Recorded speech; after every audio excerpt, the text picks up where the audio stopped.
आता तुम्हाला इंग्लिशची 1,00,000 वाक्य करायची आहे, सोबत आपला अभ्यास करायचे. 1,00,000 वाक्य काय करायचे सर? आता आपला 5वी अभ्यास, 6वी अभ्यास, 7वी अभ्यास.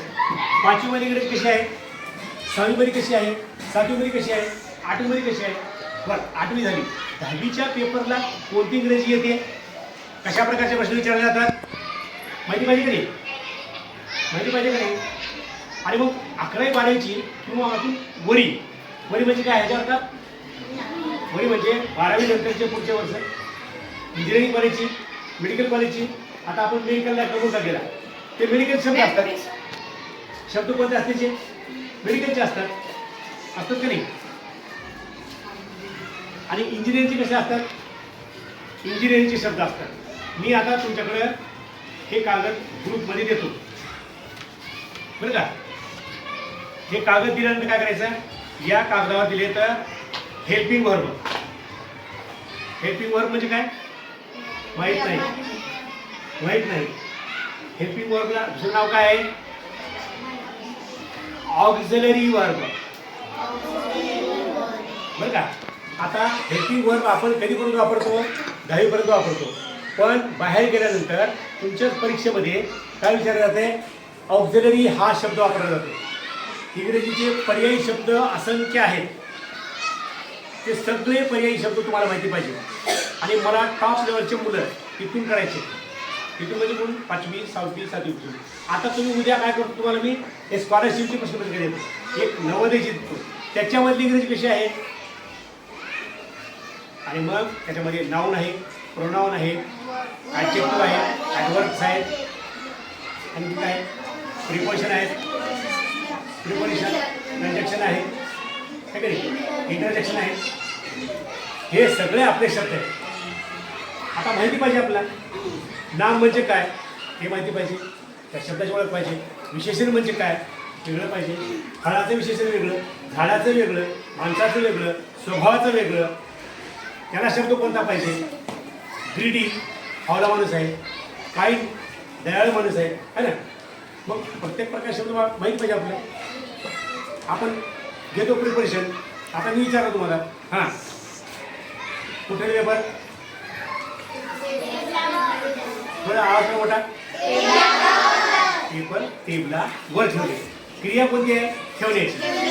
क्रिया कोणती बेटा? ठेवण्याची. पण दिशा कोणती आहे? वर. म्हणजे एखादी क्रिया करण्याची दिशा कोण सांगते? प्रिपोजिशन सांगते. त्याला आपण शब्द घ्यावे म्हणतोय है की नाही. हां मी असं काय करतो त्या टेबलला हे करतो, काय माझ्या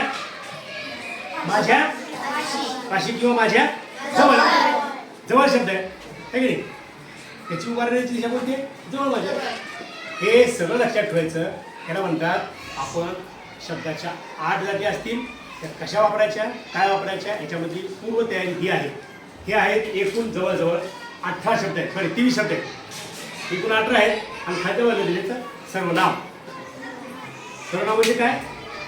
सर्वनाम म्हणजे नावाचं.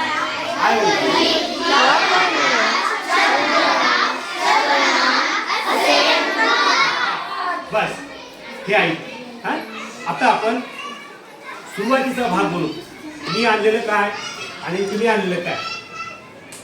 बेसिक हे आहे रचना बरं का.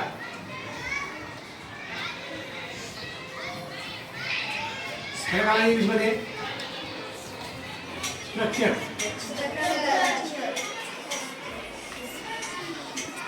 हे असं ओळखत नाही म्हणून काय करायचं? सावकाश STRU स्ट्रक्चर TURE हे स्ट्रक्चर. त्याला म्हणायचं रचना बरं का. हे सगळं लक्षात ठेवायचं. स्ट्रक्चर म्हणजे काय? आता रचना मी तुम्हाला बोललो. स्ट्रक्चर कसं आहे माझं? हाफ शर्ट, थोडंसं गाड आले तिथं, नाक असा आहे, हात आहे, असा हात आहे. स्ट्रक्चर आहे की नाही. अलमारी विचारली सांगा तुम्ही असं आहे. चौक कसा आहे? 4 रस्ते, 5 रस्ते, बिल्डिंग अशी आहे, घर असं आहे. स्ट्रक्चर म्हणतो आपण.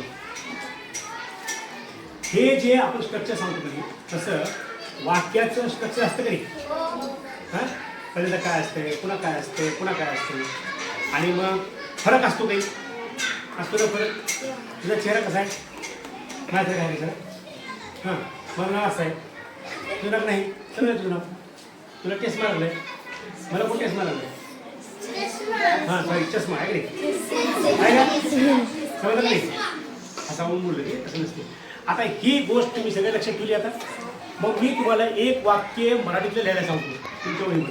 कोणतंही वेगवेगळं वाक्य मराठीतलं लिहायचं तुमच्या वहीवर. पहिलं वाक्य लिहायचं, प्रत्येकानं वेगळं लिहायचं, कुणी कुणाचं बघायचं नाही. कोणतंही क्रियापद वापरा, कोणतेही वापरा. मी लिहितो इथं, पवळे सर इंग्रजी शिकवतात, लिहिलं वाक्य लिहिलं.